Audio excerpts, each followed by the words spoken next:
Well, hello everyone. Thank you for coming out on a terrible night. I'd like to welcome you. My name is Jim Turk. I'm the director of the Center for Free Expression. And we have, I think, a really interesting panel for you tonight on a terribly important subject if you value your life and your health at all. Before we start, though, I want to say if any of you, the Center for Free Expression has a whole series of events. We're having another one in 2 weeks that's looking at facial recognition and what that could mean for us and how widespread it is in Canada. We also have a film series the second Tuesday night of every month. We have a film series. This year's film series is on truth, evidence, and disinformation, and a series of great films. So if you're interested in being on our email list for any of these things, I have just these little clipboards I'll just pass around. You can just put your name and email address on them if you are interested in being on the mailing list. I know all of you desperately are in need of more email. I apologize for that. We won't subject you to too much. Here, Becky, can you just pass that along? Thank you.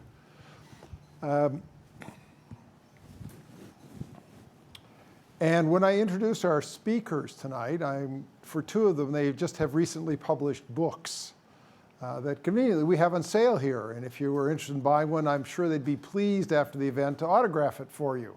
So I'll mention that when we get to it.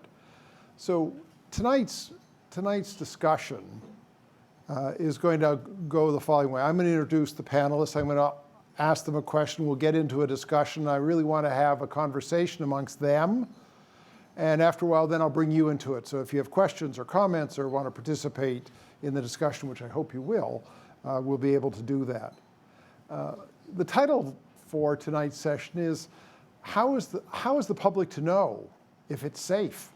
Is really the thing. You know, we have regulatory bodies that are expected to ensure safety in all different areas. And the question is, are our Canadian regulatory bodies, have they been captured by the groups there to regulate? You know, has Health Canada, as many claim, been captured by the pharmaceutical industry? Has Transport Canada been captured by the airlines and the railways, which it regulates? Has the National Energy Board been captured by the oil and gas industry? And has the Canadian Nuclear Safety Commission been captured by the nuclear industry? Or the Canadian food inspection industry captured by the meat packers, who now can self-regulate in many ways? And to what extent any of this has happened, what does it mean for you and me, for our health and safety, for our families, for our environment and the quality of our life? So these are the kinds of questions that we're going to ask our panel to discuss. And they've all done work on these questions and have really interesting stories to tell and perspectives on these important questions. I'm going to introduce the panelists in turn. The first is Bruce Campbell. Come on up, Bruce. Bruce is the former executive director of the Canadian Centre for Policy Alternatives. And he has worked for many years on a number of issues related to regulation. Following the time after being the executive director of the CCPA, Bruce was awarded a Law Foundation of Ontario Community Leadership in Justice Fellowship and spent 2016 as a visiting professor at the University of Ottawa Faculty of Law. Right now, he's an adjunct professor at York University in the Faculty of Environmental Studies, and he's a senior fellow of the Ryerson Center for Free Expression. He's author of a remarkable book that looks at one of the truly horrific rail disasters in Canada, Lac-Mégantic rail disaster. If you haven't seen this book, it's after you hear Bruce tonight, you may be interested in it. We have copies back there that you can purchase. The person at the back who I want to thank, who does all the work for these things, is Ange Holmes, who's the coordinator for the center, and she'll have the books there if you'd like them. So this book was published in 2018, and Bruce will talk about some of the lessons we've learned from that and some of the lessons that don't seem to have been learned from that. Our second panelist, many of you will know of, is Linda McQuaig. Linda is a journalist and best-selling author who has been a rare voice of dissent within the mainstream media, critiquing the growth of corporate power. The National Post dubbed her Canada's Michael Moore. Now, you don't look like Michael Moore, but it's a compliment, I think, to be seen that way. And the Globe and Mail described her as one of Canada's indispensable public intellectuals.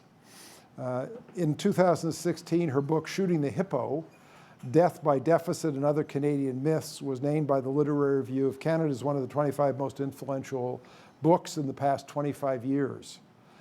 She was an investigative reporter with the Globe and Mail, where she won a National Newspaper Award for a series of articles which sparked public inquiry and led to the imprisonment of Ontario political lobbyist Patty Starr.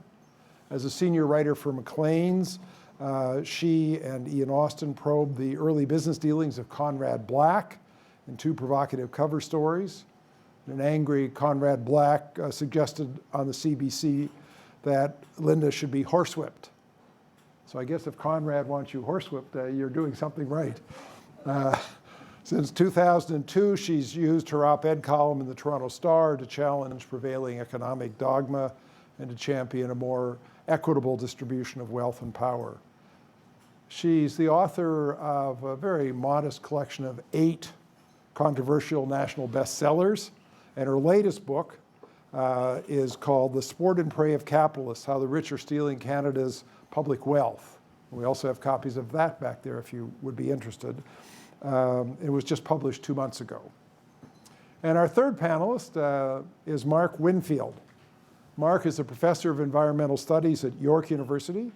He's co-chair of the faculty's Sustainable Energy Initiative and coordinator of the Joint Master of Environmental Studies Juris Doctor program offered in conjunction with the Osgoode Hall Law School. He's published articles, book chapters, reports on a wide range of environmental, energy, and public policy topics, including regulatory regimes at the federal and provincial levels that are related to public safety. So I hope you'll join me in welcoming the 3 of them, and we're going to put them to work very shortly. Now, I'm just going to go and moderate from a chair rather than standing here, and we want this to be more of a conversation with them and with you, so just give me a second to move over here.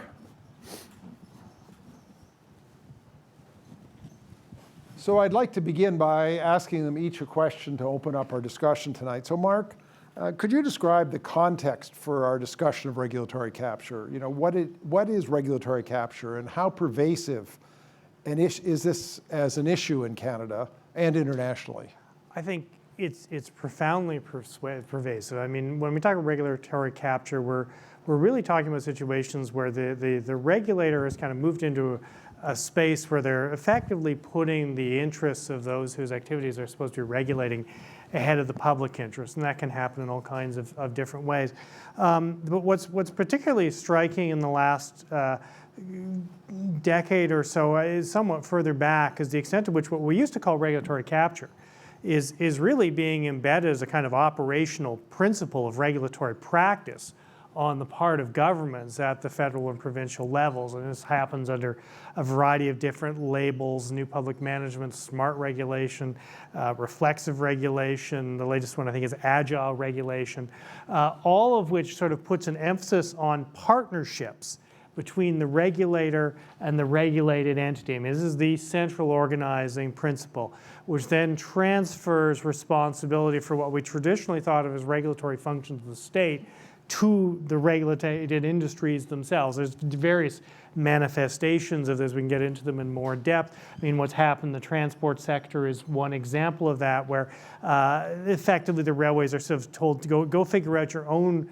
safety strategy, and we will examine this at a sort of a management level, but we're more and more out of the business of looking at what you're doing at an operational level. And you see this in all kinds of sectors: natural resources, public safety. Just this week we're going through one, home warranties in Ontario, which again is sort of an illustration of these types of models, because essentially it's a self-regulatory regime run by the builders, as the Auditor General pointed out in a report. And indeed, one of the other features of this, of course, is the extent to which this is an incredibly persistent set of models that, despite disaster after disaster after disaster, be it Lac-Mégantic on that scale, or the mess with home warranties, it's remarkably persistent as the governments keep going back to the same well. After Lac-Mégantic, as you read Bruce's book, what did Transport Canada? Well, we have to double down on that regime.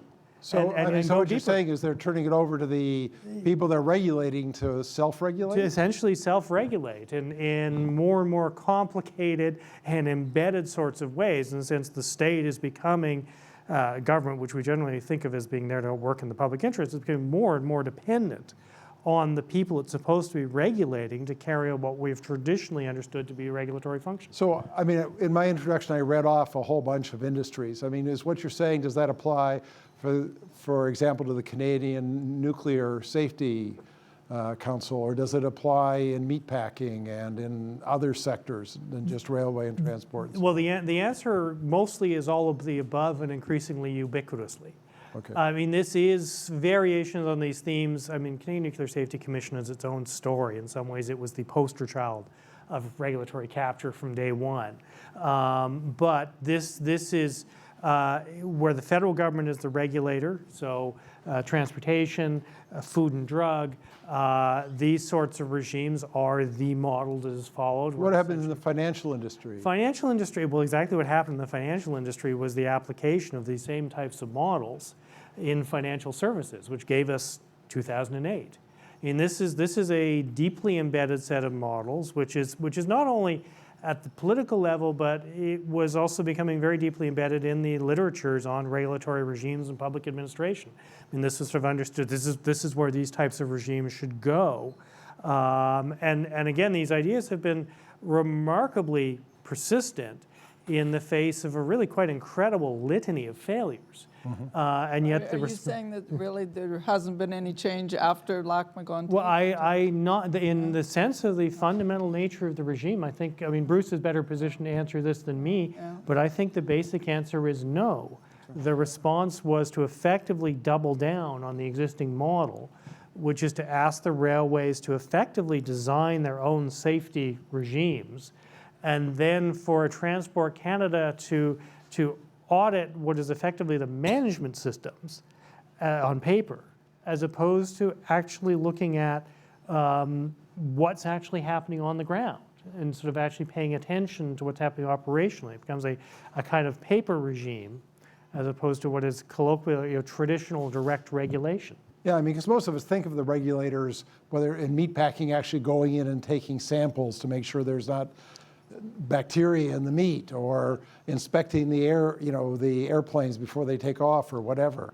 And that is less and less the case. Okay. And indeed at the federal level, that has been a very deliberate set of decisions that to the technical academic term is meta-regulation, which is to try and, the theory is that they are trying to enforce the introduction of management regimes on the part of the meat packers or the railways. Right. And then they effectively take responsibility for the frontline sort of regulatory functions, and what governments are doing is then, the extent to which they're inspecting, they're more auditing the design of these management systems, as opposed to actually being on the packing floor, observing what's actually happening, taking samples, observing what's happening in railway operations. Indeed, Auditor General has commented on this quite extensively, that there's been there's a real shift of resources to this sort of auditing type functions, which are really paper, as opposed to direct regulatory oversight of the activities in the sector. Well, Linda, in your latest book, you've provided a sort of broad and I think riveting examination of Canada's abandonment of its early tradition of creating significant public enterprises and national programs that transformed our country. Can you tell us a little bit about our traditions and how they came to be changed, and to help set the context for our discussion that's going to go on tonight? Yeah. Okay, I mean, I guess I would start off by just saying that, we have a history in this country of developing strong public enterprises. We're different than the US, which has kind of excelled at private enterprise. We've excelled at public enterprise, and by that I mean, for the first 100 years after Confederation, we built very strong public enterprises. that I would argue advance the public Can you good. give some examples for, there are a lot of young people here. Yeah, so absolutely. Power plants, Ontario Hydro being the premier one, but power plants across the country, national publicly owned railway, national public broadcaster in the CBC. One of the lesser known ones is probably, but very important, a publicly owned pharmaceutical company, Connaught Labs, which actually, produced affordable medications when Big Pharma wasn't, and contributed to medical breakthroughs and helped eradicate smallpox throughout the world. And yet, having built these really quite impressive public enterprises, the point of my book is to talk about how we're now dismantling them and privatizing them. And so to relate this to what we're talking about here, I would just say, when we privatize, when we've gotten into this whole craze for privatization, which is all over us, it's just the dominant ideology of our time. And by privatization, I'm talking about the whole concept, the whole notion that the private sector always does things better, and therefore we should, increasingly have everything run by the private sector. And part of that has been deregulation. I mean, it's part of the broader neoliberal agenda, of course, which is about basically strengthening and empowering corporations vis-a-vis society. And so I would relate this to regulatory capture, and I guess I would broaden it a bit. Not just regulatory capture strikes me as whenever you have powerful corporate interests, let's say, who are able to get control of the government's agenda, of the public agenda, not just regulatory agencies, but more broadly get control of government policy and influence it to their own benefit and to the detriment of society. And I thought I would just give an example, Sure. maybe of what I'm talking about, Sure. with some historical context, and that is, well, one of the premier examples of regulatory capture, the oil industry. And so if you look at, let's say, historically it's kind of interesting, we just look at the Canadian oil industry and the situation in Alberta. In the 70s, you had the Lougheed regime. Peter Lougheed was the premier. And that was before the kind of takeover of the neoliberal agenda. There was still some notion. I mean, obviously, there's always been the sense that the private sector is important and, that governments pay attention to it. But it wasn't so slavishly devoted to it at that point. And Lougheed actually made a point of not giving in everything to the oil industry. So, for instance, he hiked royalty rates and very much infuriated the oil industry. He also created a public oil company, the Alberta Energy Company, which was half owned by the government and the other half was sold to individual shares to individual Albertans, like not to oil companies. He also had instituted a policy of careful management of oil resources. So, for instance, he actually was the one opening up the tar sands. At that point, it wasn't fully appreciated how dangerous that was for climate change. Climate change wasn't fully understood. But he was very insistent that the development of the tar sands be done at a slow pace, that it not be reckless, that it be carefully done. Anyway, that sort of what I would call a kind of public management and public ownership control was very different than what followed. And what you have in the era that follows, particularly reaching a peak in the Ralph Klein years, when Ralph Klein was Premier of Alberta, starting in the early 90s and through 2006. You have a completely different approach, a complete capitulation that we're into the full neoliberal agenda, and Klein just embraced it fully. For instance, shortly after he took over, the oil industry set up a committee to make recommendations on changes they would like to see made. And of course, they made a series of recommendations totally favorable to themselves. And Klein basically implemented all of them. And so, for instance, he dramatically dropped the oil royalty rates. He sold off that public oil company, and probably most disastrous, he just threw wide open the whole development of the tar sands in a completely reckless and dangerous, and they call it rip and strip, like they just sold the properties at very low prices and just allowed them to be developed at a frantic and dangerous pace. I'll just quickly maybe just...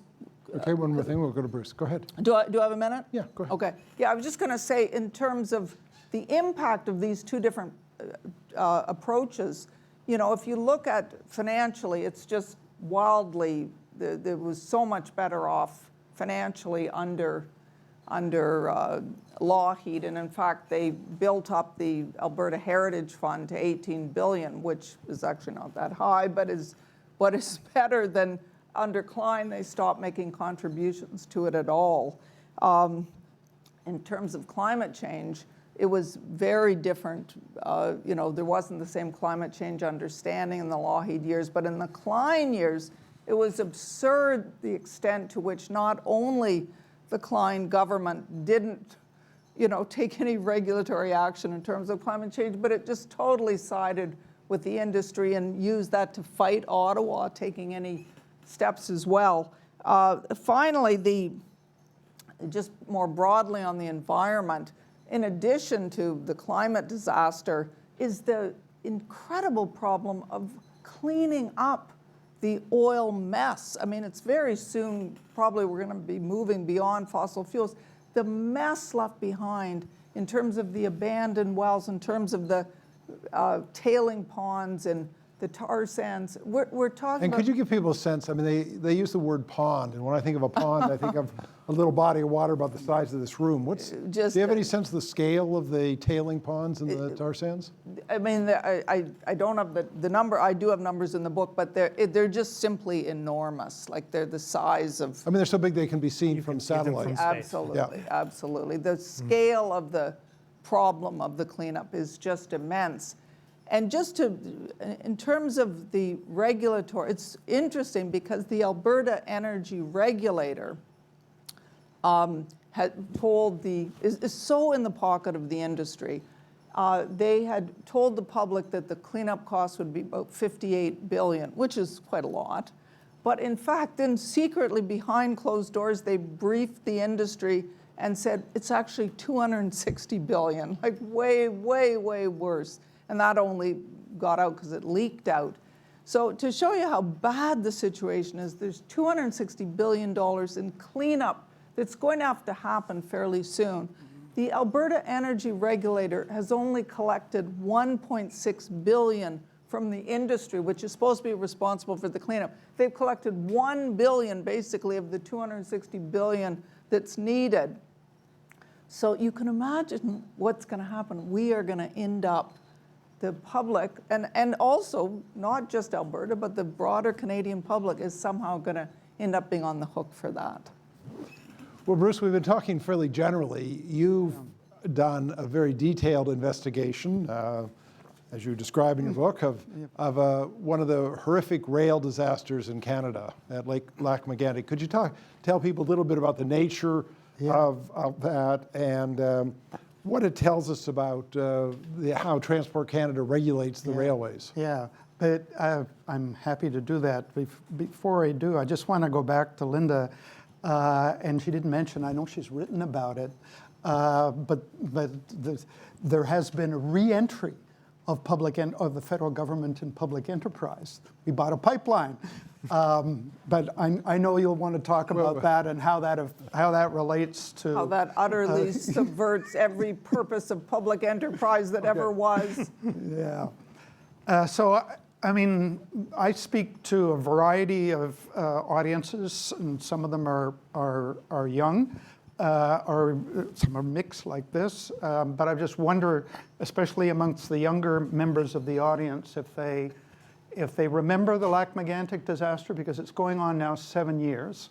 It doesn't seem like a long time, but Well, just tell us a little bit about it, if you. I will.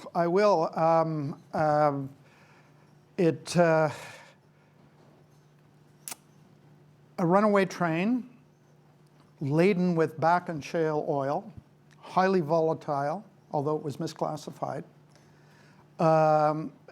It was parked on the top of the hill.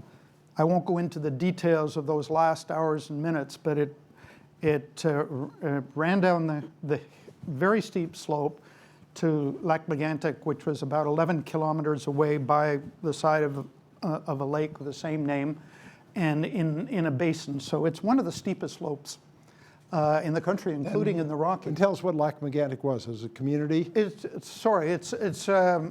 Yeah, I mean, that's a good point. I take a lot for granted Yeah. about Lac-Mégantic, but it's a remote community in Quebec, in the southeast corner of Quebec, right on the border with the state of Maine. So, you know, as one of my friends in Lac-Mégantic said, you don't go to Lac-Mégantic to go somewhere else, you go there to be there. It's a beautiful part of the country. For amateur astronomers, there's a telescope on the mountain, which is a destination for swimming, for riding and bicycling and so forth. And so it's about 6,000 people. So the train was at the top of this hill, 11 miles away? That's 11 kilometers. about 11 kilometers away. And for reasons which I can go into, I can talk all night about this. I won't let you. I'll try to keep it short. But it did run away, and it derailed in a very sharp curve in the center of town. It was going at 105 kilometers at the time, and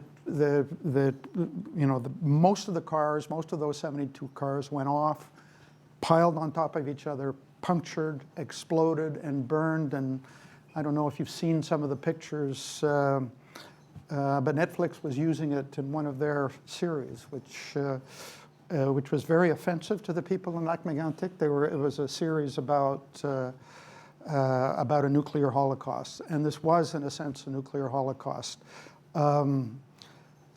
47 people killed were incinerated, basically, and a lot of the people were in a nightclub very close to the tracks. So there was 27 kids that were orphaned that night. It was the largest land-based spill of oil in North American history. 6 million liters spilled. The town center was incinerated.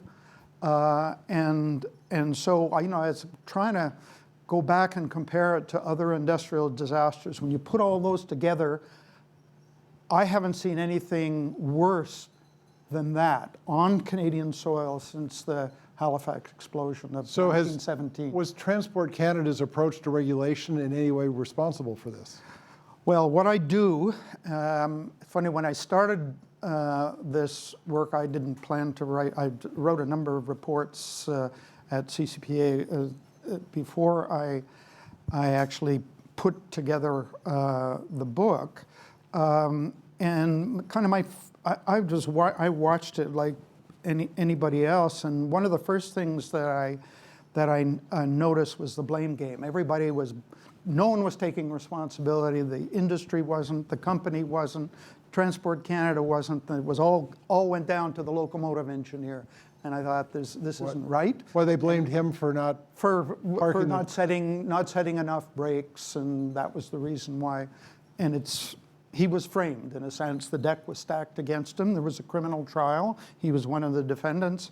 They were all acquitted. No one's really been held responsible. There have been a number of lesser cases. There have been civil cases, class action, and so forth. And there were fines paid, but none of the executives from the company, none of the people in the rail lobby that pushed. Why don't I go? Yeah. Why don't I go? Because you asked the question about regulatory capture and how the. And what I do is starting with Mulroney, and this is the beginning of the age of deregulation, privatization, and austerity. And that's the third kind of element, and these neoliberal siblings were reinforcing each other. And so, and I go through them all for decades, starting in the mid-'80s. And they introduced changes to the railway legislation which allowed companies to draft the operating rules. Before, there were no operating rules, railway operating rules. There was a combination of regulations and orders that inspectors enforced and so forth. And that's important. That was an important step in the erosion of safety precautions in the process of regulatory capture, and that happened in '88. Mulroney was preparing all this time. He was fragmenting the regulatory agencies. He was shrinking their budgets. He was preparing for the privatization of CN. He got defeated in '93, but that train kept on rolling. Well, and you might mention, a lot of people may not realize, Canadian National Railway was a public enterprise. Had been, yeah. That's right. That's right. So by the time then the Chrétien government came in, they went ahead, finalized the privatization, but they also deregulated what railways could do and couldn't do, because there was a historic bargain between the railways and Canada, and they did well off that. They didn't, they weren't completely focused on profits, but they got a lot of subsidies. They got land. I mean, there was but that all got deregulated, so they could sell off what they thought were, unprofitable lines, and CP owned that line, the line to Lac-Mégantic, and it was part of the original. It was founded as a railway town in 1884. None of us here can tell you if you're wrong. Yes. And so they could. So that's when they started to sell off this line and other companies. They sold off the big two, sold off, and then with NAFTA coming in, that kind of removed all the barriers on investment and mobility of capital and ownership and protection. So they became North American railways. Right. And of course, this was the time of a very heavy-duty austerity. And so, when you cut Transport Canada's budget by 50%, they're going to be looking for ways to compensate for the fact that they don't have the capacity to do what they used to do, whether it was evaluate, whether it was on-site regulation. And so this was kind of one of the impetus for what Mark was talking about, this reflexive called safety management systems, basically outsourcing the capacity or the function of oversight. And they always said it was an additional layer, not a substitute, but it fast became a substitute. And that happened in 2001. So I just want to, I'm going to just, I could go on for a bit, but this is really an important consequence of that and of the fact that the companies were drafting the operating rules. And the government was rubber stamping them. In 2010, 2009-10, they brought in something called General Rule M. And this was the rule that essentially facilitated companies who wanted to operate with a single-person crew, freight companies with a single-person crew. And this company... So running a whole freight train with one person? With one person, right? Okay. And so this guy, Ed Burkhart from Chicago, owned the company, was a real big advocate, and the railways were kind of lining up behind. They wanted to see what he was going to do and how it was going to work up. So they created an opening in the rules, and then he was there lobbying Transport Canada to gain permission to operate his trains. And the railway lobby was pushing Transport Canada to give that permission. Now, there were people at Transport Canada, and this is, there's a revolving door aspect to regulatory capture. Basically, they say, well, companies can do no wrong. They know best how to manage their own safety. And so there were people in there that were in key positions. But there was a lot of opposition. The whole Quebec office knew that this was a delinquent railway and that this shouldn't happen. And so they pushed back big time. The union pushed back. And there were a lot of independent experts that were looking at this and saying, Anyways, the long and short of it is that they got permission to run their oil trains, and they were the first really there was one other, but it wasn't a significant one. It certainly wasn't transporting dangerous goods. And anyways, they got permission over and above that opposition. It's a classic case of regulatory capture of the railways just kind of complicit with what was the main driving force of this operator and railways generally when it comes to a conflict between safety and costs. This was a case where safety took a subordinate role to costs. And I'm going to stop there, but there's a sequel that actually has just hit the news today that I'll talk about at some point. To do with Canadian Pacific. Don't leave us staying. Don't leave. Okay, since you insist. Okay. So, Canadian Pacific, having sold off that short line railway running through Lac-Mégantic in the mid-90s, it was, by the way, the contractor to bring that oil from North Dakota, and then it's subcontracted to Montreal, Maine, and Atlantic. It has just announced that it has bought that company again. So that company went bankrupt, sold it to another company that was run by a hedge fund. The hedge fund has kind of squeezed what it could, and Canadian Pacific and it was just announced today that it has bought back. And so you can imagine what it's going to do with that, because it's oil. It's going to be transporting oil. I can't see any other reason why it would want to buy that back, other than there's a lucrative. I mean, I know my friends in Lac-Mégantic are outraged. There's going to be a bypass when it's constructed, and it will avoid that center of the town. But it is just kind of the stunning hypocrisy or irony of that. All three of you talked about regulatory capture and how it's essentially been privatized and increasingly turned over to the industry, whatever the industry is. And Bruce, you've given us a detailed portrayal of what it meant in one specific case.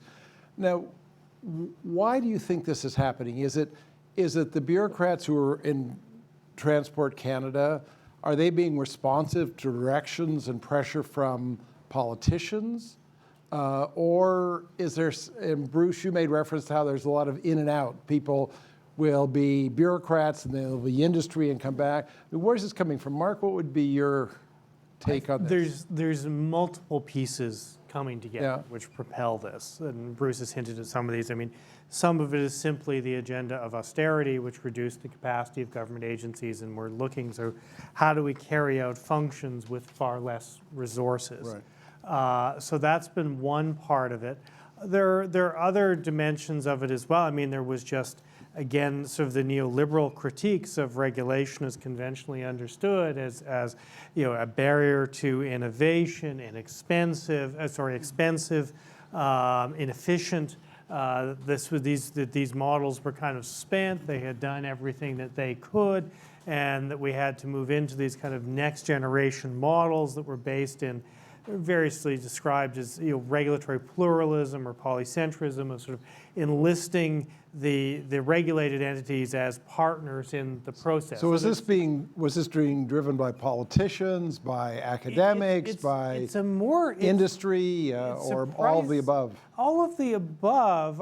In some ways, it's partially, partially driven from the political level at a macro level, but also partially at a bureaucratic level in trying to think about, well, how do we do these things in different sorts of ways? I mean, this came to be sort of understood as innovation and responsiveness to the need to be more flexible than traditionally was the case. So it sort of became embedded as sort of a notion, this is a good approach to public management.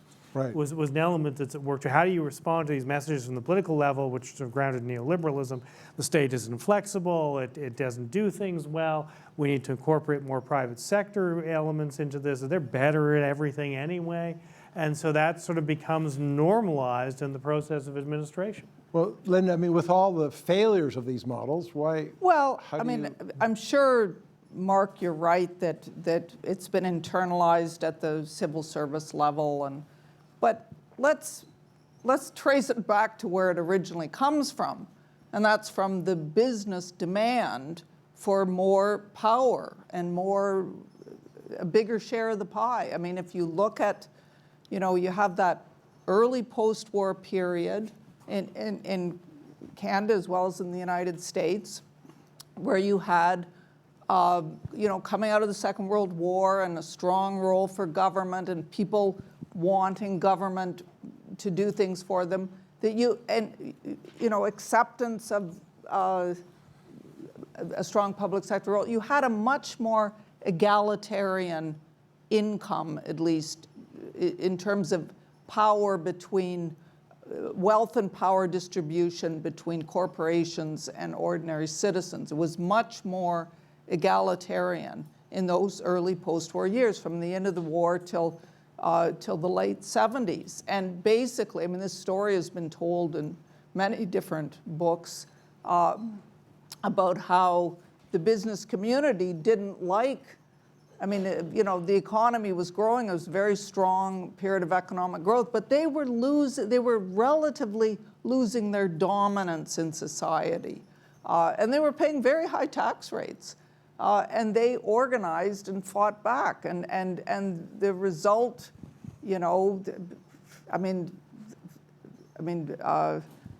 creation of think tanks and political organizations, basically getting control of a lot of the academic thinking as well.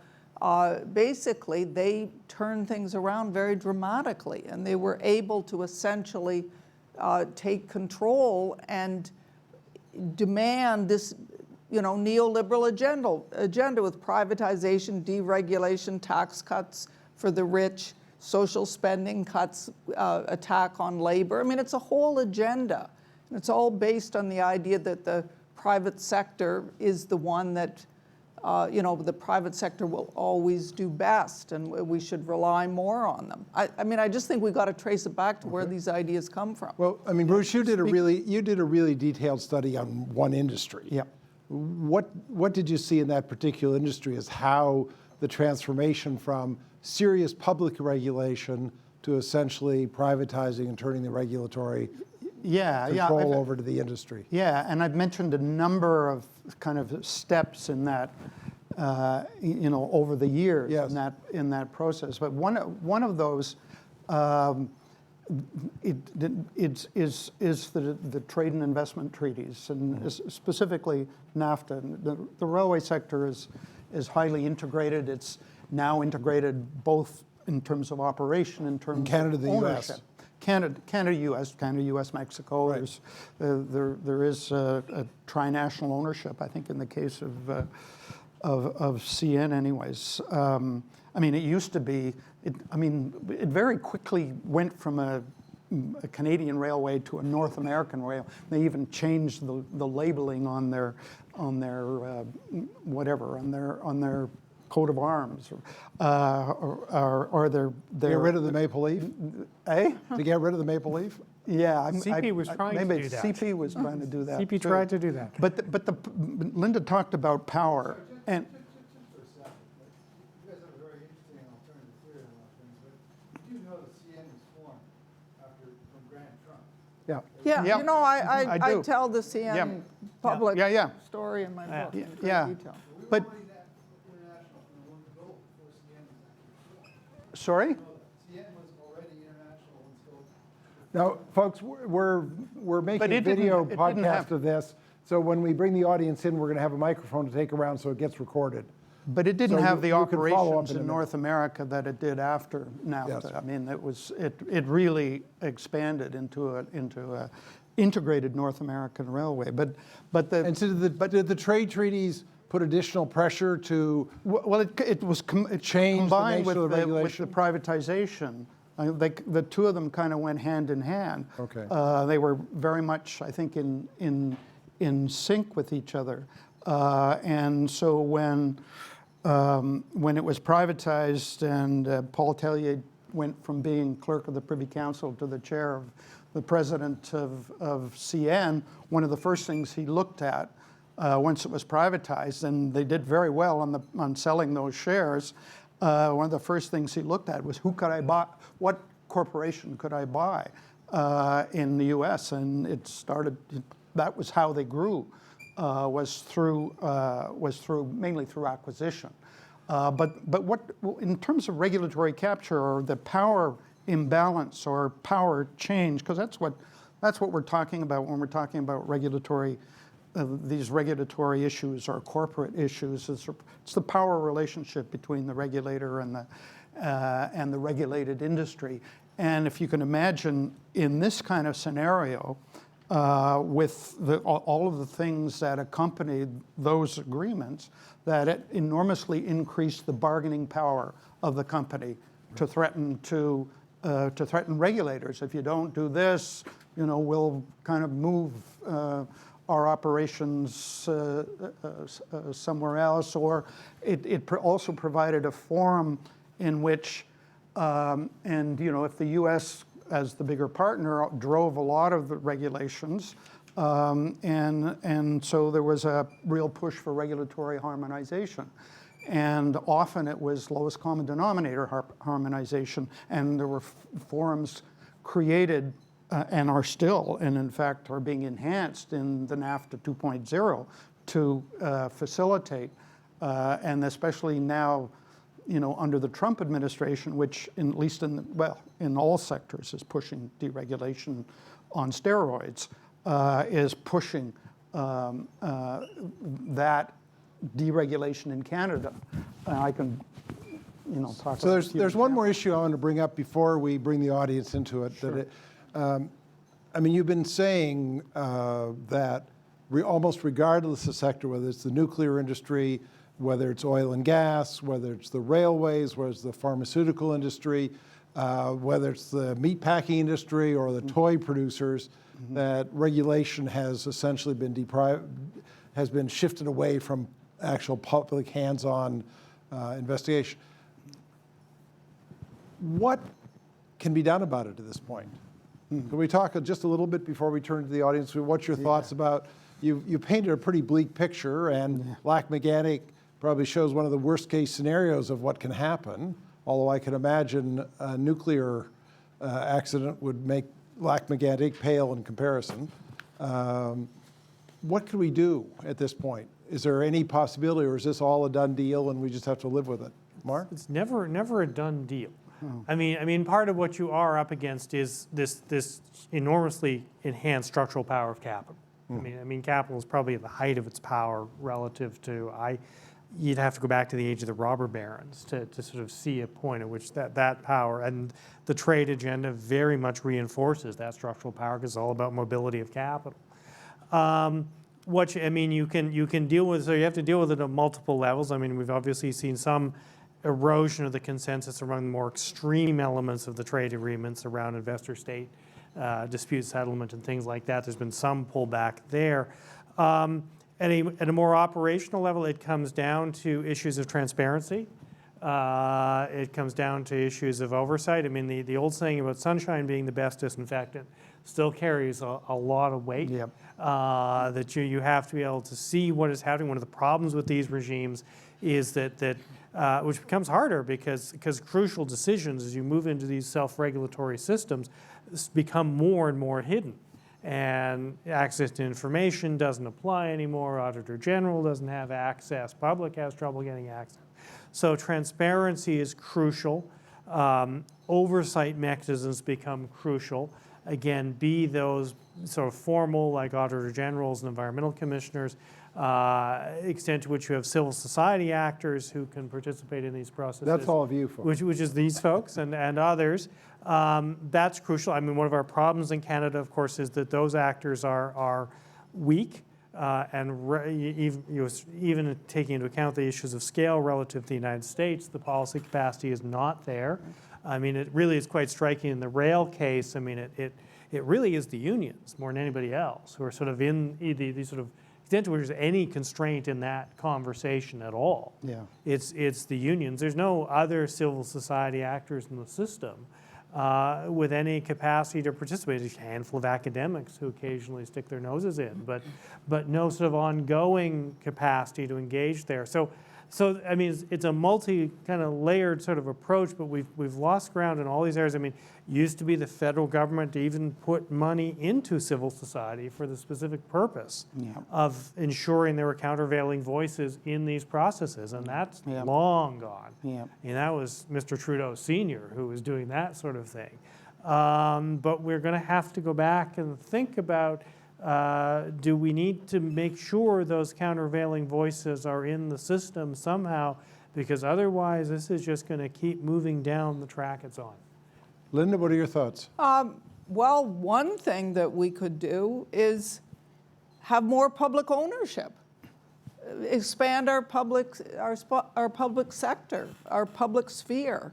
I mean, let's not forget that the reason you have this problem of regulatory capture is you have a set of powerful commercial interests, corporate interests, that are fundamentally at odds with the government and with at least with the broader interests of the public. They are interested in making profits in as much as they can, and that's their mandate. That's fair enough. But that's completely at odds with what the public wants, which is safety and well-managed things that aren't risky, that things aren't put at risk in order to make, the story that Bruce tells in his book, which, by the way, is a riveting story, is just the extent, the greed, the extent to which these railway companies just wanted so much and were willing to compromise on safety, and then the government is just too weak to stand up to them. You don't have that problem with public ownership. In fact, I have a whole chapter where I tell the CNR, the story of CNR, which was the publicly owned railway. And in the early years, it's actually quite an impressive story and very positive for Canada. It's only after 1995, when they privatize it, that we start to get into these kinds of problems.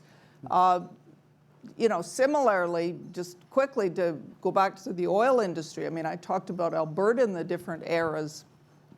Way more dramatic is the difference between public ownership and management in Norway versus private ownership and management of oil in Alberta. That it's just like night and day in terms of just the benefits that you get under the public system and the lack of capture, the lack of regulatory capture. I remember one thing when I was looking at the difference between Alberta and Norway, and there was some question, always the threat, the oil companies in both situations, big oil always threatens that they're going to pull out if the royalties go too high. And in Alberta, they just capitulate and do what big oil wants. In Norway, they don't do that at all. And I remember reading somebody explained, well, the public is all of one mind. We completely support, the government standing strong and not giving in. And there's no political parties play each other off against each other. We all agree on that. It's just such a different mentality. Anyway, I'm just saying, there's no question that you would get less conflict, let's say, between the interests of the enterprise and the interests of the broad public if you had more public ownership. And Bruce, what are your thoughts, Yeah, especially from yeah, your I mean, case study? Some of it's been, a lot of it's been covered. The industry and both the industry and the regulator have been able to hide behind commercial confidentiality. And so, you know, when you're trying to get, and Mark's right, I think a greater transparency, access to information, you know, is an important disinfectant. Did you run into trouble getting information Oh, yeah. to write your book? Oh, yeah. Yeah, no, I had great difficulty. Most of the way I got information was sources. People, especially as you know, I actually wrote 3 reports when I was at CCPA before I wrote the book, and especially after this second one, I started to get more people contact me, former Transportation Canada or Transportation Safety Boards, and one of the things I got was via brown envelope was, you know, generally I speak positively of the Transportation Safety Board, but in this case it was such a high profile, sensitive political issue that they were pressured, according to my sources, to kind of adjust the conclusions of cause and contributing factor, and that's what people focus on. If anybody's looked at a Transportation Safety Board report into a disaster or an accident, they're big long reports, but the kind of the focal point is causes and contributing factors. And in the original version that was written by the investigation team, there were 27 causes and contributing factors. 6 of them were related to single-person crews, different dimensions of that. The final report removed them all from causes and contributing factors.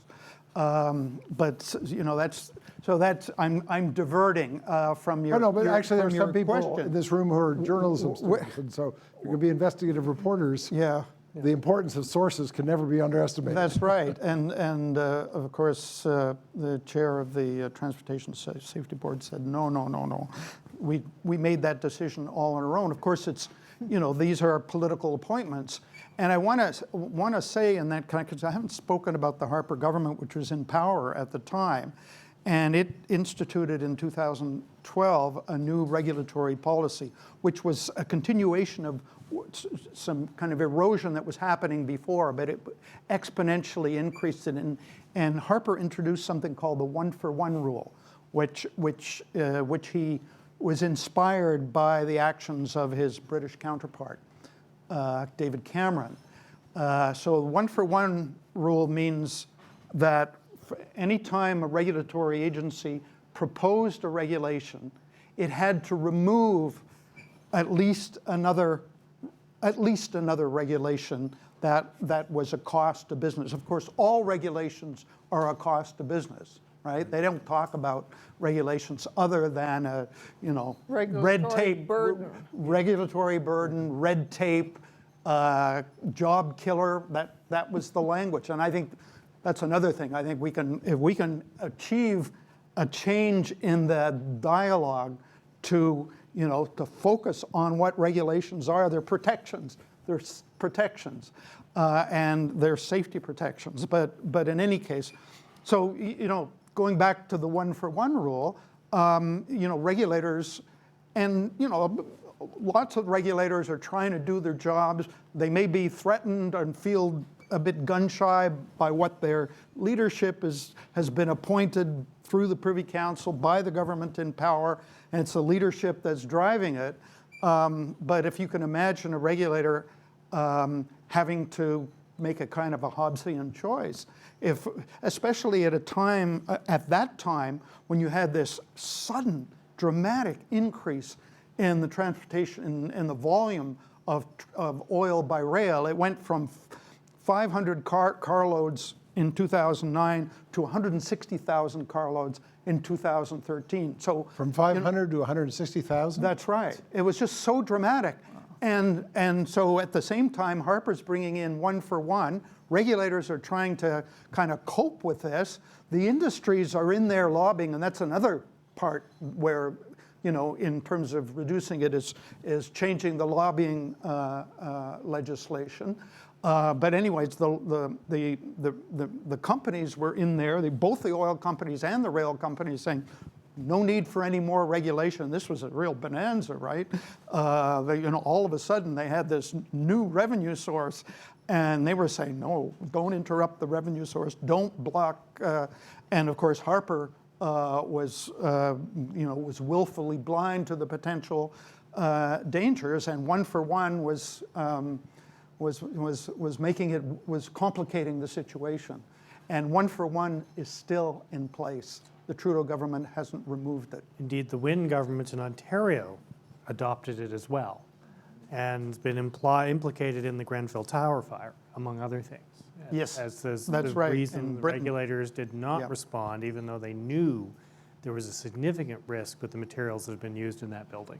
Yeah. So now we want to bring all of you into this and then give you a chance to ask questions, make comments, whatever. I just ask you to keep them short, and if they're directed to somebody, Ange has a microphone, so she'll keep track of you. So put your hand up as she nods to you. You'll know she's seen you, and she'll just bring it around in as equitable an order as she can. So if you could just identify yourself and to whom your question is directed. Well, it's more of a comment, actually. Okay. My name is Jeff Pantzer. In 1992, I was able to cure my aunt of lung cancer, and the government banned the cure after I spoke about it. The original name for it was Tahibo, which is inner tree bark from the rainforest in Brazil. And I went to a conference a few months after I cured my aunt in Mississauga, a conference on ethics in law and medicine, and I told them that it's very unethical to raise hundreds of millions of dollars for cancer research when it's already been cured. And I spoke about how I cured my aunt of lung cancer with Tahibo, and so the government banned it 2 weeks later. I called the woman at Health Canada and asked why was it banned, and she said, well, claims were being made for it, but the only claim was by me and nobody at a conference in Mississauga. It wasn't on the label, it was just me, so now they sneak it past the government by calling it Powdarco. It's in the health food stores now as Powdarco, and the addendum to that is a man who cured himself, Joseph Gabre, and wrote an article about it in a Toronto Health magazine, told me when he looked at the bottle of Tahibo, it said take 1 or 2 pills daily. And he thought, if I'm going to die anyway, what do I care what the label says? So he would take 20 pills a day and brew up the bulk form into a tea and drink that, and he cured himself of cancer in 3.5 months. So sometimes you have to megadose to get results. But there's just an example, as far as regulators not playing by the rules, not being fair. Health Canada banned a cure for cancer because of my loud mouth, and so now they have to sneak it past the government by giving it a different name. Thank you for sharing that. Hi, I'm Justina Ray. I just wanted this question. It's sort of a comment and a question directed probably at Mark and Linda. And thank you very much for this panel. I didn't hear a lot of hope from any of the three of you in terms of solutions to this. And indeed, it's when you give somebody more freedom, it's really hard to take it back. And but there is something playing out right now that is very bumpy ride related to the reform of the Harper changes to the Environmental Assessment Act, and in particular the role of the National Energy Board. And back in 2012, when Harper removed a lot of safeguards from quite a few pieces of regulation, Trudeau ran with a huge platform that he was going to bring that back. And indeed, just after 2015, when he was elected, he started a process which was to reform that Environmental Assessment Act. And one of the big complaints was about the National Energy Board having taken the place of the assessor, even though they were, they were doing the assessment and the regulation at the same time, and that there was some real problems with that from a variety of perspectives. And I'd like to.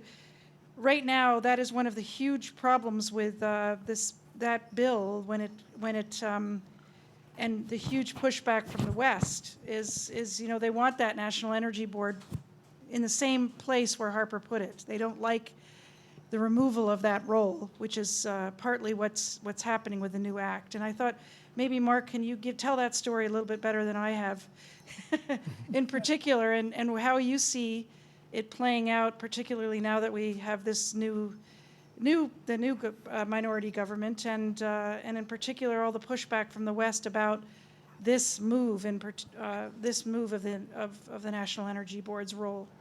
We've done a good job of telling the story already. I mean, I don't know how this story is going to end, but I must admit I'm getting more and more worried, given the current tone of the conversation in Ottawa seems to be to give the West anything it wants, the West being defined as Jason Kenney and Scott Moe. So Yes, I mean, BC has complained that somehow they're no longer part yes, of the they're West. not part of the West. They fell off somewhere. So on that particular one, I think the story's not over. We're already seeing, before we're even out of the gate, significant erosion of how that set of rules is going to apply. I mean, Mr. Trudeau's already achieved the remarkable feat of coming up with a regime that actually applies more narrowly than the one that Stephen Harper came up with. So I'm not overwhelmed with hope at this stage, and it was an attempt. We did make there was a small gain in terms of widening, reestablishing the notion of public interest standing in NEB and environmental assessment hearings, which is somewhat important. But whether any of these processes are going to be happening at all, especially in relation to the energy sector, I think is becoming more and more of an open question. Given where that conversation's gone. So whether anybody's gained anything, I'm not at all sure. I mean, in theory, the assessment process is supposed to be one of these other places where you get to ask questions about, does this make sense, and do these investments and the infrastructure make sense from a public interest perspective? And we're in a conversation which is anxious to make sure those conversations don't happen at all. Or if they happen, they're on the most narrow possible base. What kind of flower should we plant at the front gate? Not whether the project should proceed or not, or whether there are alternatives to it. So that's kind of where we're at. I mean, this is again a part of a larger framework of erosion of regulatory regimes, particularly the environmental one in this case, which again has been in motion one way or another, certainly since the mid-90s, and you could argue even earlier than that. So, afraid that's not the happiest answer to the question, but it is the reality that we're kind of confronting at the moment. Thank you, Mark. Hi, Mark. I'm Zach. I'm a journalist, and I wanted to know why you said that the Canadian Nuclear Safety Commission was the poster child for regulatory capture since day one, and what the people of Toronto might need to know about the Canadian Nuclear Safety Commission as it relates to the upcoming relicensing of the uranium fuel plant in the west end of Toronto that's looking for a 10-year license, considering that the other regulatory bodies, including Toronto Public Health and all the other political representatives in the area, have deferred to the opinion of the Canadian Nuclear Safety Commission that plant that's looking for a 10-year license renewal poses no health risk. Well, I mean, that's a long story. I mean, CNSC's predecessor, something called the Atomic Energy Canadian Nuclear Safety. Canadian Nuclear Safety Commission, whose predecessor was the Atomic Energy Control Board. Say it's the poster child for regulatory capture because the Atomic Energy Control Board was actually made up of the CEOs of the various nuclear companies in Canada. It literally was a self-regulatory arrangement. The concern that continues to exist around CNSC is all of the usual symptoms of regulatory capture, revolving doors between, I mean, this is a highly, highly specialized area, but you end up with a revolving door between the industry and the regulator. There have been, the folks dealing with Bruce have had lots of issues around their handling. I've heard very detailed discussions, particularly of how the low and intermediate waste management facility was dealt with, that there have been times when the chair of the CNSC seemed to sort of cross the line from regulator to booster of the industry. The process is not a particularly intervener-friendly one, to put it mildly. There was, going back to Bill C-69, there was a similar tussle over the role of the CNSC as was with the NEB. So there's, I mean, again, it's a long, complicated history. I wouldn't know. Some of the submissions, if you can still get your hands on them, to the expert panel on the federal regulatory regimes around energy were very, very good on the CNSC issues and the specific issues in Bruce. So the question has been, very simply, is this a regulator or a booster? And it's not been known to say no. To the industry. To the industry, ever. The one person who tried to was Linda Keen. When she was chair of the CNSC, of course, was promptly fired by the government. So it's a hard one to get at because, of course, legally the federal government has exercised its declaratory power in relation to anything to do with atomic energy, and therefore Toronto, the province, have no jurisdiction ultimately to say no. Everything is in the hands of the CNSC. And to say the regulators' mandate in some ways was as much to promote the industry as to regulate it. So even with regard to that plant in West End of Toronto, is this the old GE plant? Yeah. Yeah. No, it's where they actually fabricate the fuel bundles that go into the CANDU reactors. It's right in the middle of a neighborhood. Yeah, it is. It's right in the middle. It's Lansdowne and Dundas, I think. DuPont, sorry. No, it's right in the middle. It's a sort of a vestige of another age. Yeah. But they actually do the fuel bundle fabrication in that plant. So it's the federal government, I mean, it's the CNSC that would determine whether CNSC they is continue. completely, I mean, as I say, anything to do with atomic, let's go back to 1946, is anything to do with atomic energy or nuclear energy has been subject to an exercise of something called the declaratory power of the Government of Canada, which can declare anything to be a work to the advantage of Canada, and essentially puts it completely under federal jurisdiction. So anything to do with anything nuclear, at least from a safety regulatory perspective, is under the jurisdiction of the federal government, specifically the CNSC. Okay, others? My name is Rebecca. I was at a panel recently convened by the Grands of Africa, who recently did research with the assistance of the Stephen Lewis Foundation, showing that Canadian mines are actually implicated in the spread of HIV/AIDS in Africa because of all of the terrible damage they do when they go in and take over land, and prostitution develops, and there are no health and safety regulations. And in fact, if anyone complains, there are extrajudicial killings and terrible things going on. So they're wanting to come here to Canada to get regulations because Canada is a haven for mining operations to come here and pay us a little bit of tax, I guess, what the incentive for keeping them here is. But the Mining Injustice Solidarity Network advised people to buy one share in every mine and then go to the annual meetings and let our ethical preferences be known and create havoc and so forth. So it turns out that that's a really complex kind of thing because the banks are now having these screening devices for your investments. So even with that, you still might invest in some mines that are hidden in various packages. So I'd like to hear you speak about the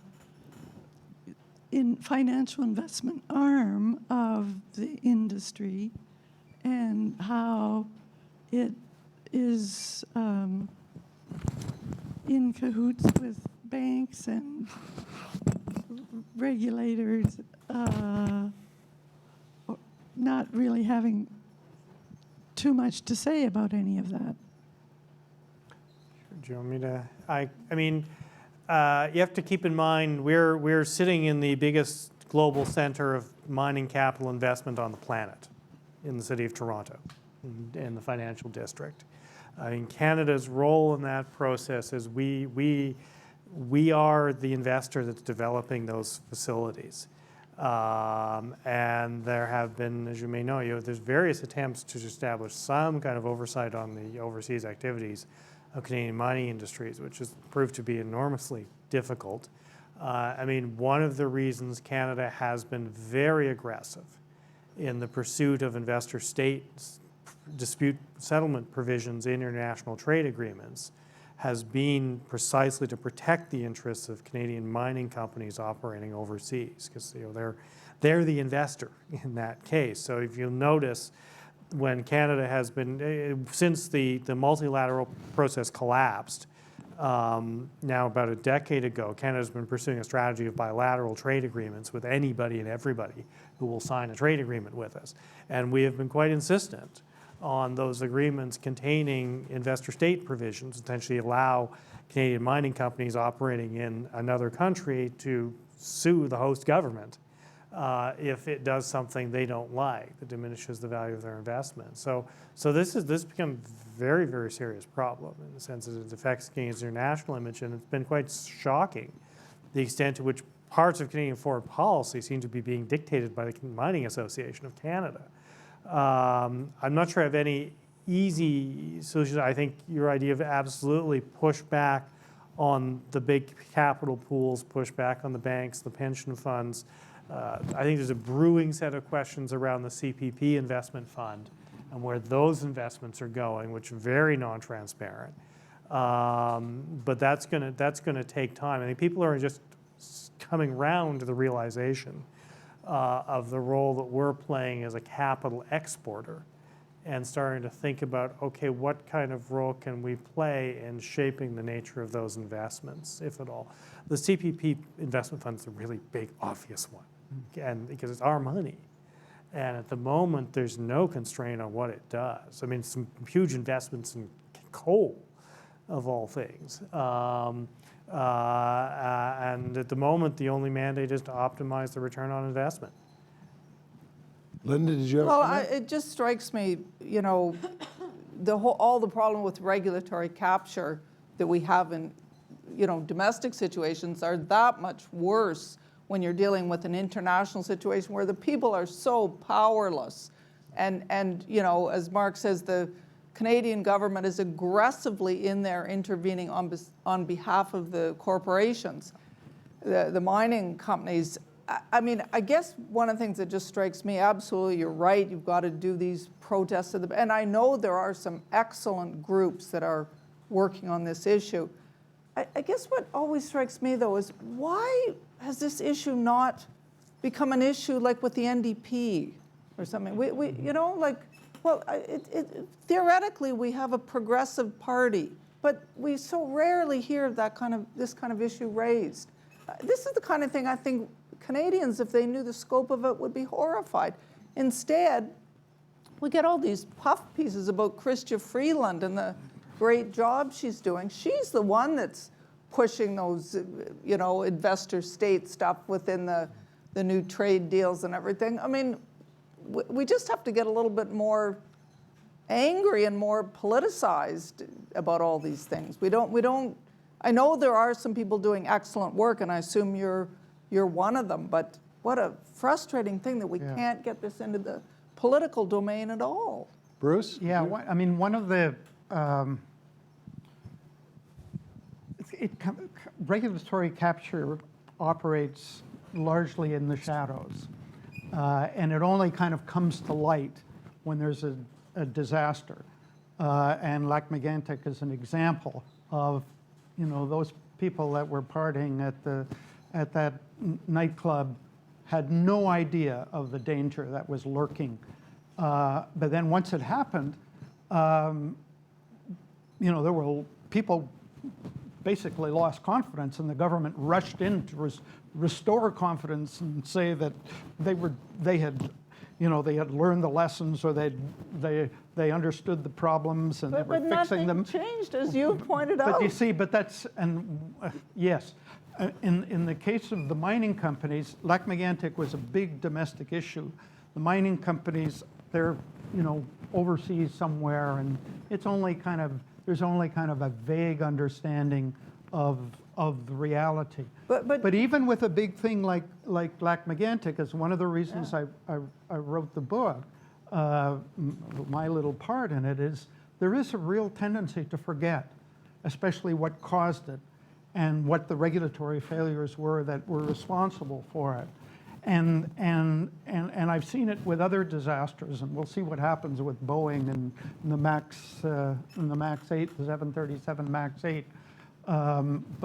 But that's an issue. That's people are focused on that because people fly and people have flown on those planes, but time has when the cameras go away and memories fade, and then it And happens Bruce, again. the truth is, there was a huge outcry over Lac-Mégantic. It was a huge, huge story. Yeah. But frankly, apart from your book, which I love the way you detail it so carefully, the regulatory failure, I'm sorry, that issue did not even barely come up in the media. There was huge cover, the horror of the catastrophe.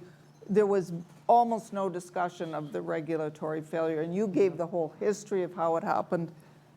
This is what I find so alarming, is that even when you have something as extreme as Lac-Mégantic, you get no serious even discussion about it. Well, I mean, part of that was, because there were conscious decisions at the political level not to conduct a proper inquiry, Absolutely. which is where the details of that part of the conversation would have come out. Okay, but the this is- media can still raise these issues, and they didn't. No, they could have pushed further, but it sure helps if you've got, what we learned through Walkerton was, and unfortunately, there are a lot of people who were survivors of Mike Harris's government in Stephen Harper's government at the time of Lac-Mégantic, who knew they did not want that to happen. Good point, Because that's the point at which, at least in the Walkerton case, that's the point at which we saw the guts of the regulatory process right there. People had to sit in the witness stand and talk about exactly. Someone would have had to answer the question: who authorized the one-person operation and what went on there under oath? No, that And should and have that all part come out we in never, detail. We never, because we didn't have inquiries, because the Transportation no, Safety you're Board right. process is completely internal. There's no public component to that.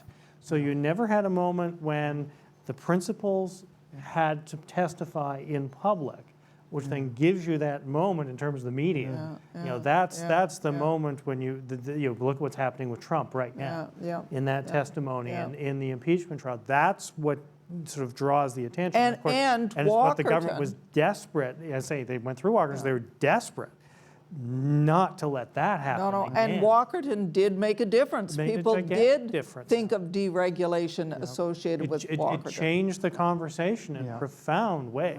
You could no longer talk around deregulation in that kind of way anymore. We get these smart regulation, agile regulation, but politicians know you can't go there. You try and do it by nefarious means, but you can't admit that's where you're going, because that invites that that problem.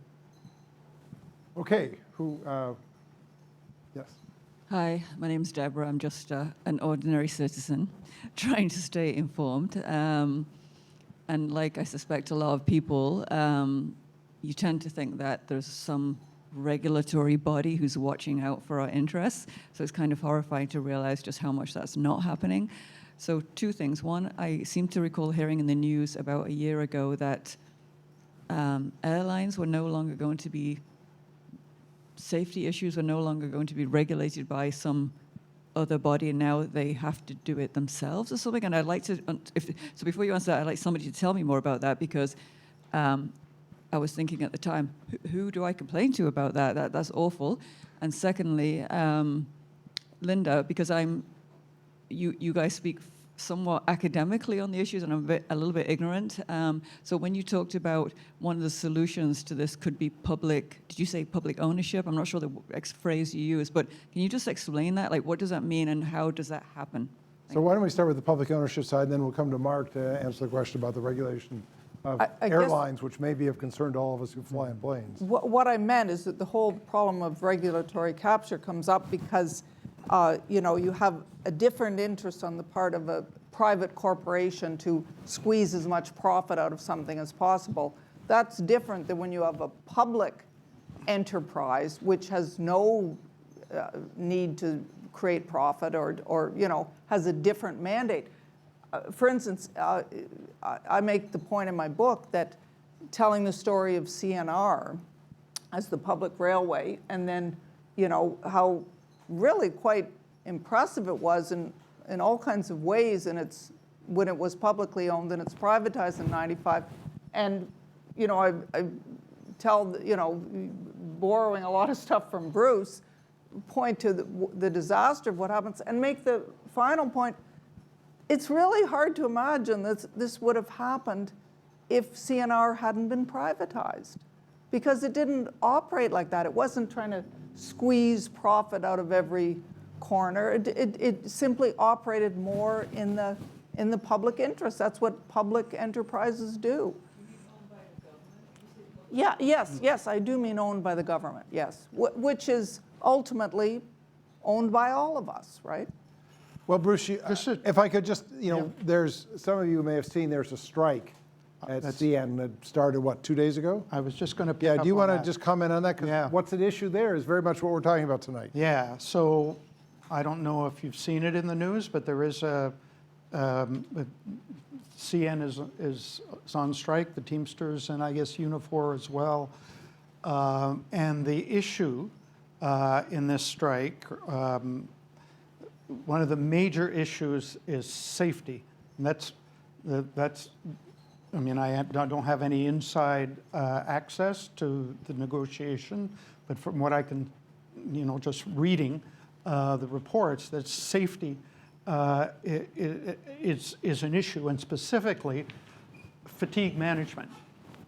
And so working on a freight railway is really exhausting, and there's split shifts, and you may work for 12 hours, and then you find yourself away from home, you're sleeping in a boxcar, and then you're waiting to go on shift again. So it's been a problem, a serious problem that's been acknowledged. It's on the watch list of the Transportation Safety Board as a serious problem that they haven't dealt with.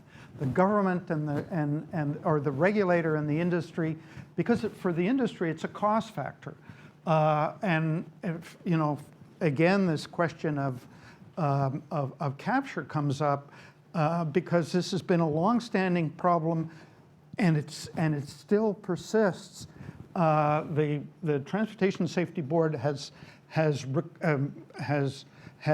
determined that 24 railway accidents have been, that fatigue has been a cause and contributing factor. So it's been a problem. They're on strike. This is their main issue, and what we hear in the media is the economic damage that it's going to do, whether it's the oil industry and the grain industry. By them being out on strike. Sorry, by this strike, and the pressure is on the government to, bring in back to work legislation. However, the government has been more recently has actually got more active with the industry and has admonished them to use the, sound science on fatigue management, and they've been procrastinating, and they've used their own studies to show that it's, that it's what the science is really is, and what the union's asking for is really, it's just emotional. It's not real data. So there's been a conflict. There's been a conflict with the government and the industry. So what the unions are saying seems to come down on the side of what the regulator has been pushing. So then you've got all this pressure to do back to work. If it happens, I think the government is going to be put in a really untenable situation because, especially if they don't resolve the fatigue issues. So that's kind of an example of where, you know, a manifestation of regulatory capture that, you know, there's some pushback given the pressure, and we'll see how it resolves. Okay, so next and then back. I think there's somebody behind you, and yeah, here and then there. Okay, go ahead. Yeah. Hi, Hi. my name is Sophia, and I'm a student here. So, if I understand correctly, this kind of a core theme in this panel is the fact that the general public doesn't understand these issues, and we are unaware of it. So, as journalism being one of the central vehicles for knowledge like this to reach the public, do you think that journalists are doing their job to report these issues? And if not, how do you think that they could improve? Let's start with the journalist. Go ahead. Well, I would be quick to say no, journalists are not doing their job in any meaningful way at all. I mean, it's, you know, obviously there's pockets of good journalism here and there, but the main thing that we get through the media is, you know, dramatic stories. You know, as I say, with the Lac-Mégantic story, there was huge coverage, and it was obviously like a human tragedy, and that's understandable. And the story was milked for every sad moment, huge coverage, but very little to none discussion of what was basically at fault. Nor was there serious criticism when, as Mark points out, there was no inquiry called. Like the Harper government was asked to call an inquiry. It was demanded, but they never did anything, and they got away with it. This is exactly where a tough media would come in.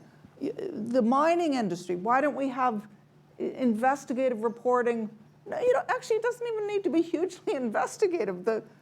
Most of the information is available. It just, the media, you know, sadly is not interested in these kinds of stories. Now, there are some people that write about it, but you don't get, I know from being a writer in the media, like you know, if you write about serious issues, your stories don't get good play. I mean, that's a little simplistic, but it's sort of true. Go ahead. Just use your mic. Just why do you think that is?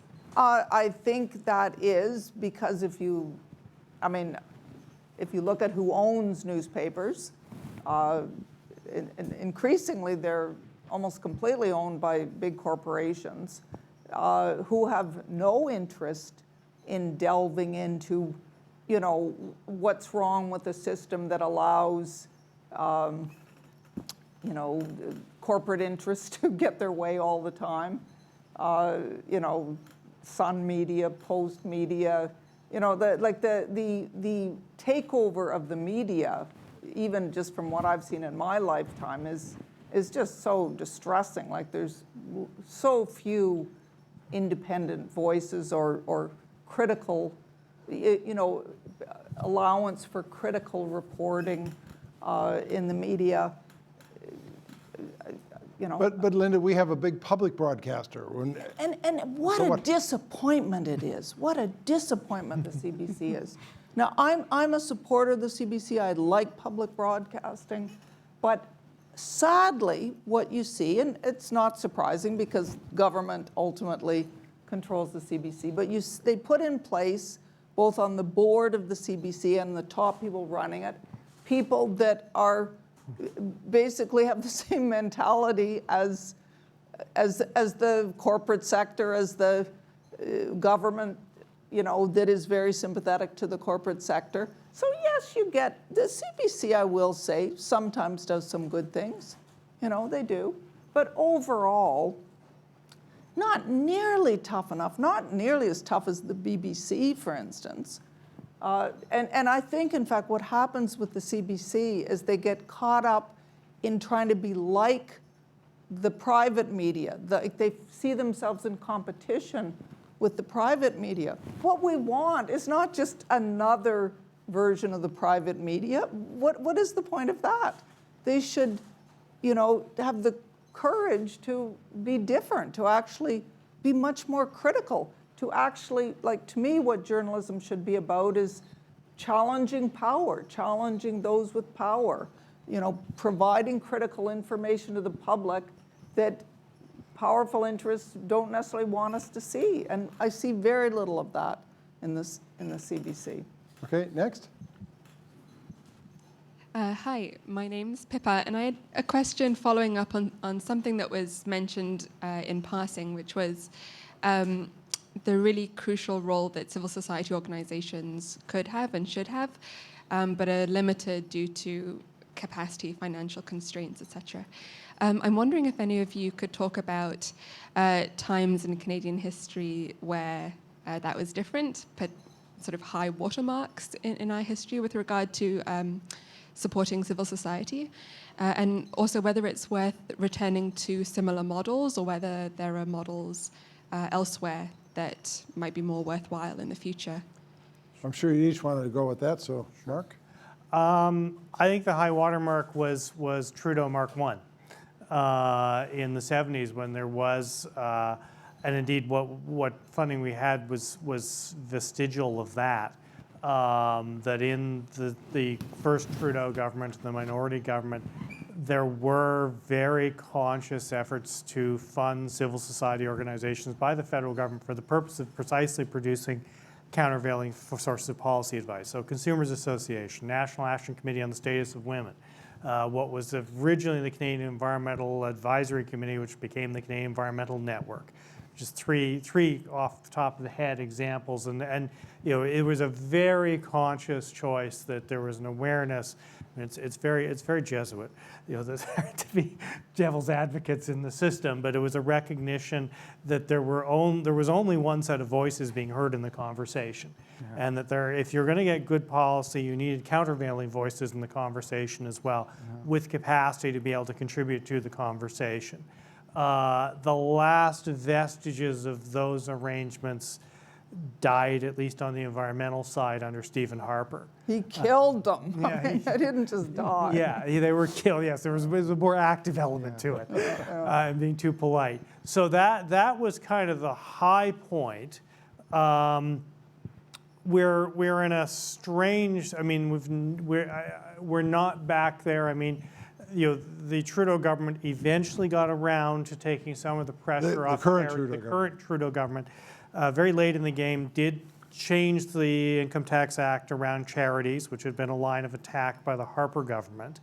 But we're still in very dangerous time. I mean, Jason Kenney is running this inquiry into un-Albertan activities, which is extraordinary assault on freedom of association, freedom of speech. Going on, so we are not. He's given $30 million to a war room.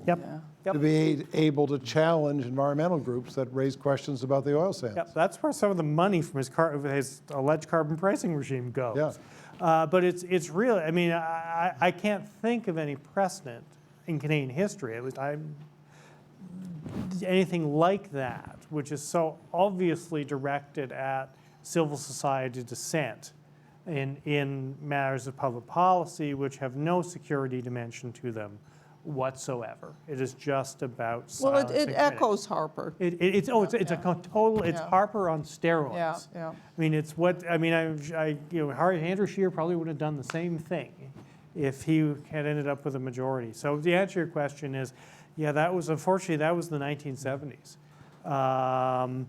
and we're in a different space, in a very, very difficult one, because the government side is gone. I mean, I very upfront, I played senior management roles in two civil society organizations, one called the Pembina Institute and the other the Canadian Institute for Environmental Law and Policy. And it is a struggle to maintain the kind of capacity that you need to intervene constructively in the kinds of conversations we're talking about, to have enough expertise to sit at the table and really engage there is tough. It's very, very hard to find the resources to do it because you have to be able to sustain people because these processes, it's a long game you're playing. Like you can't just go to a meeting. You have to be prepared to be engaged for literally years if you're going to move the needle significantly somewhere, and that's hard to sustain. Okay. With respect to your question about the journalism, the question comes back to who's going to pay, which is a big problem. But journalism is being ripped apart by digital transformation globally and the proliferation of all the other media sources. This is not unique to this. They're all trying to figure out how to exist in this environment. But I mentioned that only because my question was who's going to pay. And I want to come back to your initial premise. The reason I came here tonight was regulatory capture. I'm trying to understand why your opening thesis about regulators have fallen off and not done their job, been outsourced to privatized was your term. And I'm trying to figure out why. Now, sorry, Linda, I don't subscribe to the big government, big business, and everyone other than you is all bad theory. I'm trying to actually find practical, real results.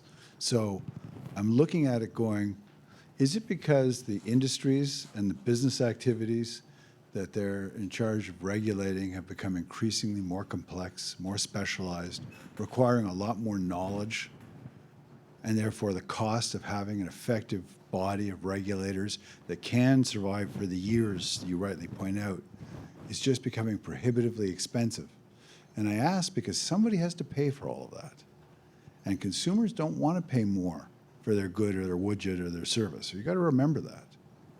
And I also think back to, I look at what happens with a lot of the regulators in this town.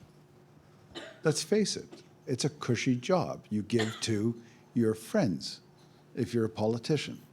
So we have a lot of rotating doors, nothing to do with industry, but with regulators put in there because this is a payoff. Oh, you failed in being a good candidate riding in such and such a riding. Well, we'll let you become this regulator, or you'll sit on this regulatory board. And we have people who are totally unqualified who get these positions. That's an opportunity cost, but it's also an actual cost because it hurts the business. It hurts the business of regulation. These are two big cost inputs. Is it because we've let those mount because it's been an unaccountable process? Does that contribute to the need to outsource? I'm not saying outsourcing was right. I'm just trying to go back to first principles. What caused this breakdown in the effectiveness of the regulatory environments that you first started describing? Thank you for your question. Who would like to start off? Where do you start? I mean, you could say it's the increasing structural power of capital. And I'm not even a hemi-semi neo-Marxist, but He doesn't want to hear that, though. no. But I think that's a large part of this story is that power has been increasing, and there have been the traditional countervailing sources of power have weakened. In some cases, the move to these kinds of regimes was a direct result of austerity. It was never a question of even getting that far in terms of building capacity. It was that the budgets disappeared overnight. I mean, here in Ontario, those of us who remember the common sense revolution, you were looking at 40, 50% losses in capacity in terms of personnel and budget in regulatory agencies overnight.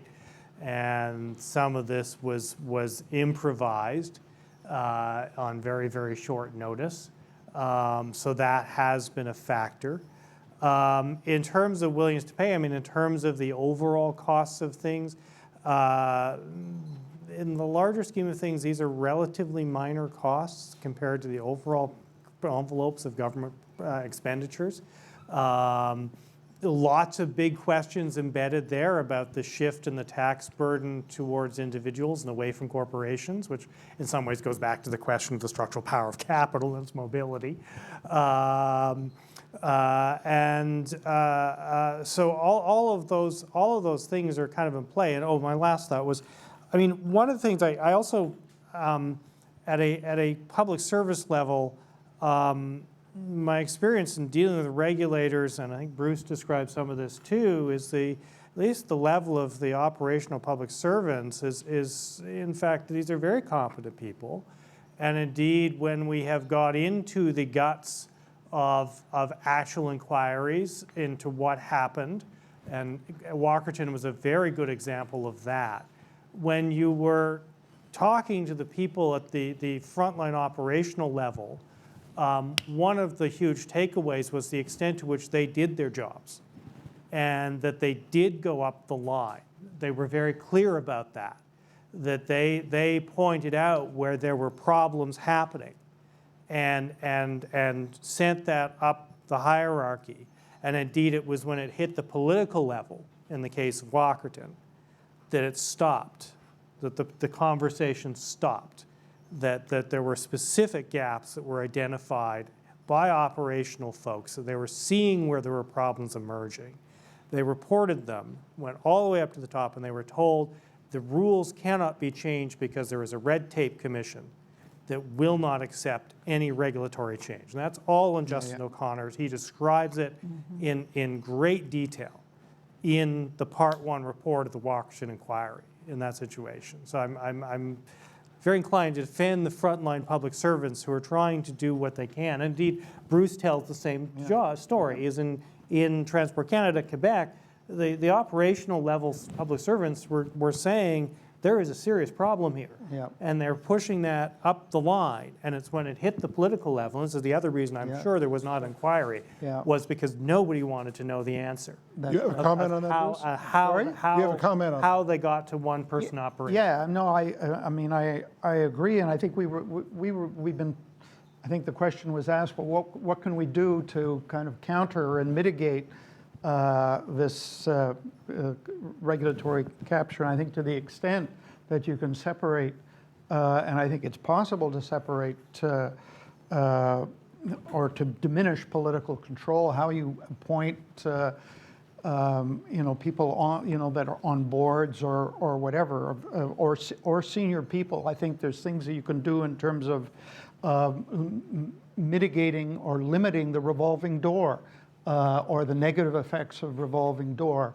We talked about resources and what that has done in terms of the independence of the regulator to do the kind of research and evaluation and not having to depend so much on the information that comes from the industry. So I think, there are a conflict of interest. I think there are things that can be done to limit conflict of interest, and on the on the question of kind of the leadership as compared to the technical level, you're right. I mean, I saw lots of examples of that, even within the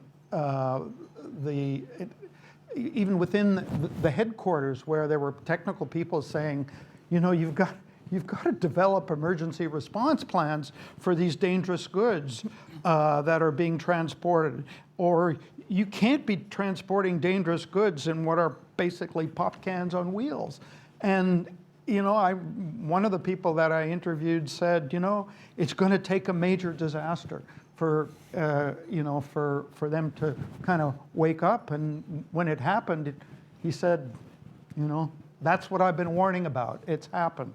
But anyways, just to, there are things that can be done. It's a huge problem, but there are things we've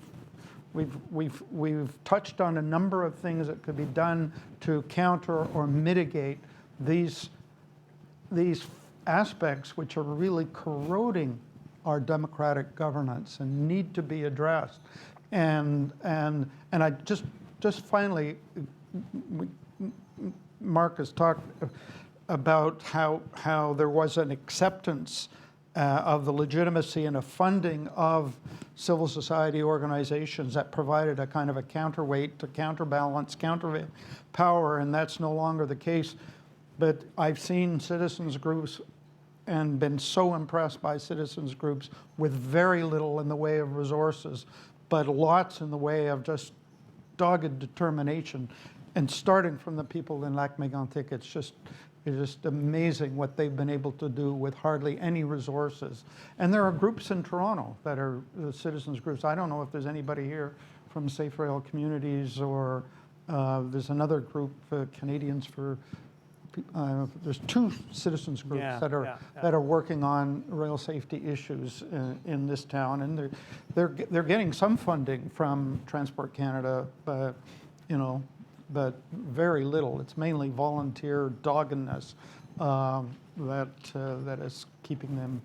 Linda, did you want to add anything? Yeah, I just want to challenge this idea that the costs of regulation are what's driving deregulation. I mean, I think Mark is absolutely right that it's a relatively small cost, particularly if you compare it against the larger costs of not regulating. Look at the cost of Lac-Mégantic because of the savings of cutting back a few inspectors. And here's another type of Or look at example. Boeing. Boeing, yes. Or here's a slightly different number of tax auditors, you know, I guess allegedly to save red tape or money. Every tax auditor produces something like 40 times their salary in terms of auditing, you know, corporate audits that produce all kinds of extra revenue. It's nothing to do with saving. It's to do with Harper being sympathetic to the business community and the business demands for further cutting back regulation. Okay, any other questions?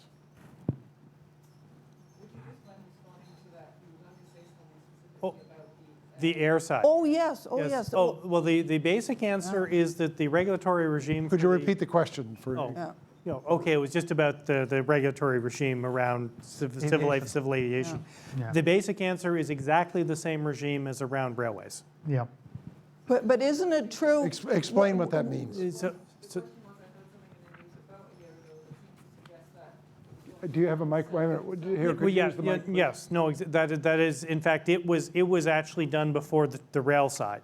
So it is this essentially self-regulatory regime where the airlines, in that case, develop what are called safety management plans, which are essentially the sort of operational safety strategy for the airline. And what Transport Canada does, and is described in great detail by Auditor General and others, effectively pulled back from direct oversight of what the airlines were doing and spent the time looking at these plans that the airlines send to it effectively. So it's the same basic regime where they're making the sort of frontline operational decisions about The airlines. essentially the airlines, yes. Essentially balancing safety versus efficiency is tell Mark Garneau Yeah. that it's not okay. I He mean- kept his job, and so he has to hear it. I mean, he moved on the Boeing Max thing because he heard so much from Canadians Yeah. who were telling you, "What are you doing? Like, why is it taking you so long here?" But the only other, and noise does make a difference, but they have to hear that this is not okay, that the body of evidence has just become too overwhelming to continue to think that these kinds of regimes are okay. I mean, I won't get into it now. I mean, there's other ways to get companies to behave in the way you want them to behave without having to embed them into the regulatory regime in the kind of way that we're doing on rail and on air safety and on food and drug. There's other ways of getting to that point without this kind of partnership model. So last I word would to just Linda. add very quickly that I think what you're raising is very topical right now because of the Boeing investigation in the U.S. One of the just, you know, striking, amazing things that came out of that is the fact that essentially authority to approve, what was it, the key safety features of the plane were transferred from the regulatory authorities to the companies themselves. And this, you know. This is standard practice in environmental regulation in this province. Companies sign off themselves on whether or not they are complying with the rules. But I think that's coming out in the U.S. Like that was a front page story in the New York Times. Yeah. You know, people are becoming aware of it, I guess. This is not a good plan, to put it mildly. But that is the nature of these regimes, is to effectively delegate that sort of technical function, partially because of the lack of capacity on the part of regulators, partially out of demands to be more flexible, and this is what happens, is your corporations shockingly sometimes make really bad choices in favor of very short-term gain at the expense of long-term considerations. Who knew that there was a risk there? But that's what we seem to be back to having to be reminded of in some very, very tragic ways. Is they cannot be trusted to manage their own behavior. Incentives are just too powerful to cut corners and to push the efficiency side as far as possible. Sorry. That's good. We have to end. So last word to Bruce, and just, then we'll. I've gone through and looking at what's happened since, and looking at the safety gaps that still remain. That what's been done is really relatively marginal, and there are major safety gaps, and the window is still open for history to repeat itself. And I ask myself, have the lessons been learned? And in some ways they haven't been learned, but in some ways maybe they have. I mean, the regulatory system failed, the justice system failed. No one has been held accountable. I mean, if you're in the industry, you look at the justice system, yeah, some of the companies had to pay out for class action and so forth, but it's the cost of doing business. And you look at the cost of bringing in proper modern braking systems. We still are using 19th century braking systems, and there's nothing that's really being done, especially in Canada, more so in the US, although Trump's reversing it. So I'm thinking, maybe they have learned the lessons, that the risks are, of a major disaster are still fairly low given all of that. So let's play the risk game, and we'll get through it when it happens again, and we'll go through the same process, and people will forget, and so we don't have to pay for the safety that's necessary to reduce the risks to what they should be to protect us as citizens. So that's. Well, I want to thank all of you for coming. It's not a happy note. Please join me in thanking the panel. And thank you for your stimulating questions. And if any of you is interested in either of their books, Ange has them at the back table, and I'm sure the authors would be glad to sign them for you, should you wish. Thank you.